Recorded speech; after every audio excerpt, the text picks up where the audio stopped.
Assalamualaikum warahmatullahi wabarakatuh. Perkenalkan, nama saya Reski Nasparajis Madinda dari Prodi Perdagangan Internasional. Di video kali ini saya akan menjelaskan tentang komoditi dari sepatu olahraga.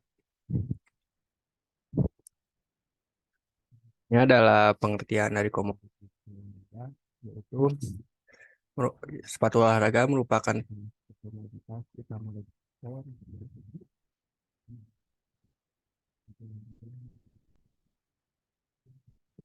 dari Indonesia.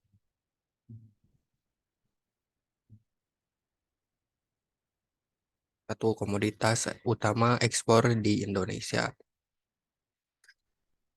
Lalu ada nilai tambah dari sepatu olahraga yang nilai tambahnya sendiri adalah melihat dari adanya kesempatan yang sangat besar di mana investasi pada produk sepatu olahraga di Indonesia akan berkembang, memberikan kita kesempatan untuk meningkatkan produksi dari sepatu olahraga. Produk sepatu olahraga sendiri menurut data peranannya lebih besar dalam hal nilai dibandingkan produk sepatu non olahraga.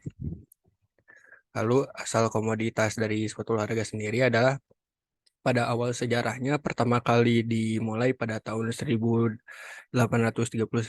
ketika seorang ilmuwan Amerika bernama Charles Goodyear menemukan karet vulkanisir, bahan yang lentur terbentuk dari proses karet yang dipanaskan.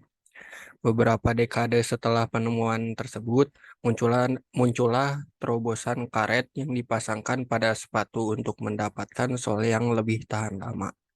Walaupun sneakers atau kenapa sneakers? Karena sepatu olahraga termasuk kalau dari zaman sekarang sering disebut sneakers. Ini lahir pada abad ke-19, namun baru pada abad ke-20 perkembangannya mulai signifikan. Setelah dua perusahaan memanfaatkan potensi tersebut untuk menghadirkan sepatu bersol karet ke masyarakat luas di awal kelahirannya.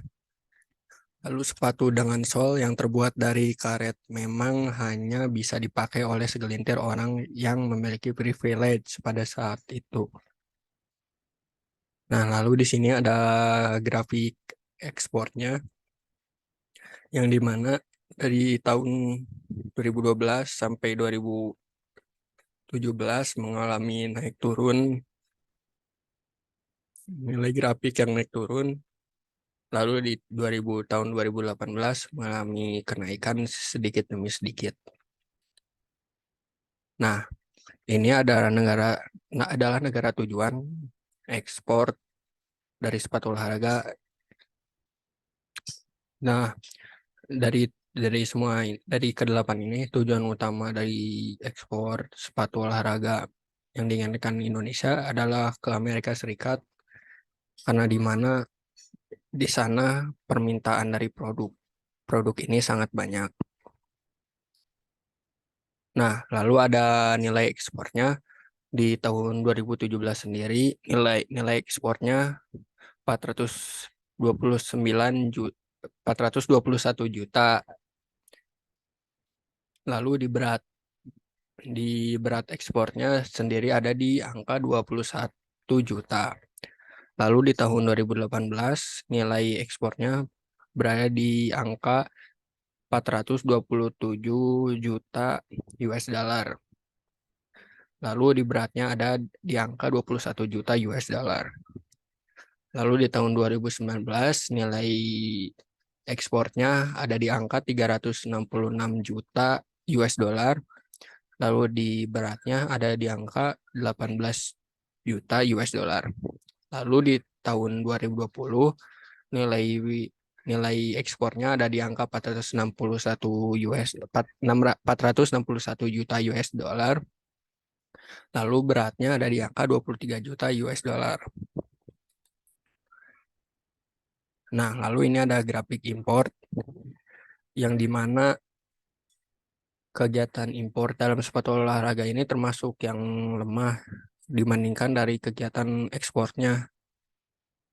Karena bisa dilihat dari sini nilai importnya pada tahun 2014, nilai dari import sepatu olahraga hanya di angka 33 juta US dollar.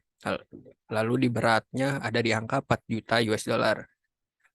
Di tahun 2015 nilai importnya mencapai 30 juta US dollar dan beratnya 4 juta US dollar. Lalu di tahun 2016 nilai importnya adalah 45 juta US dollar dan beratnya 7 juta US dollar. Dan di tahun 2017 nilai importnya 54 juta US dollar dan berat importnya 6 juta US dollar, yang dimana berbeda sangat jauh dibandingkan dengan kegiatan ekspor pada sepatu olahraga, di mana nilai dari kegiatan impornya pun kurang signifikan. Nah, di sini ada perkembangan importnya, meskipun terbilang kurang signifikan dibandingkan dengan kegiatan ekspornya, komoditas sepatu olahraga ini terbilang stabil dalam melakukan pengimporan karena tidak mengalami penurunan yang drastis maupun penaikan yang juga drastis.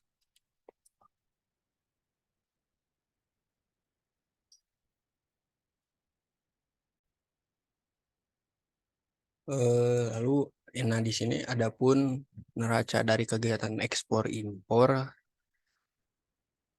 karena sepatu olahraga sendiri termasuk dalam komoditas non migas. Ya di sini adalah termasuk neracanya, yang dimana neraca dari,